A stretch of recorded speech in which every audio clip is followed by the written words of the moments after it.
Here's my Galaxy A13 5G experience. It feels more mid-range than budget actually. It can handle mostly everything that I throw at it, and I'm not a light user either. And it does nice. It's better than my A15. Alright, here's like 5 apps open at the same time in pop-up view. And as you can tell, everything still works.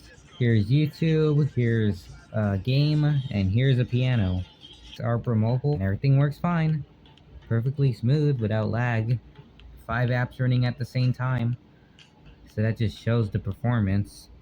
Other apps mostly work too. It's hard to use this thing when you're holding a phone. I really don't have a tripod.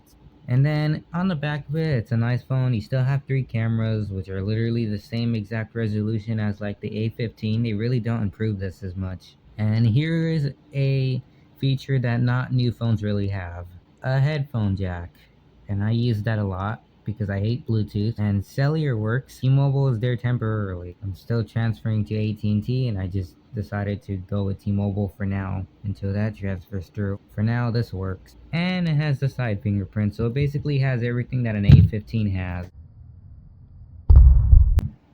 Here's an A15, and other than the OLED screen, I actually have a little bit of OLED burning going on here.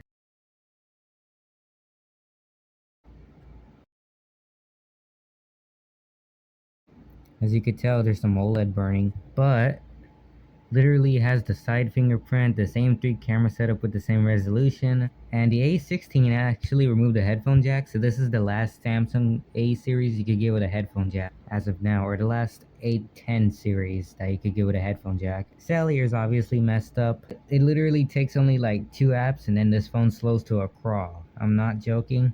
It starts closing apps in the background, and that's something typical with these new Samsungs. They really do that since Android 14, that they started closing apps in the background. My A13 runs Android 13, and that's why it's not really doing that. So that's why I stopped buying these new phones.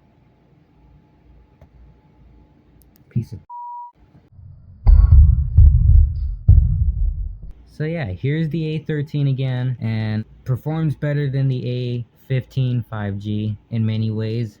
You saw it ran like 5 apps at the same time in pop-up windows, so that's just a proof of concept. But obviously there's more, it runs more apps smoother, this thing is smooth, and basically it's my favorite phone. I always like this Samsung phone in specific just because of how it runs.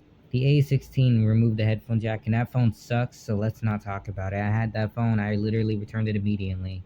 So let's not talk about that. So there's that, my A13.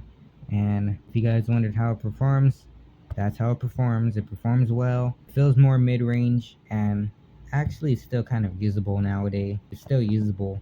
They drop support, but it's probably for the best that they drop support. It's the job done. It has 5G, but I'm on 4G right now, so that's why it shows 4G. It does have 5G though. And there's that.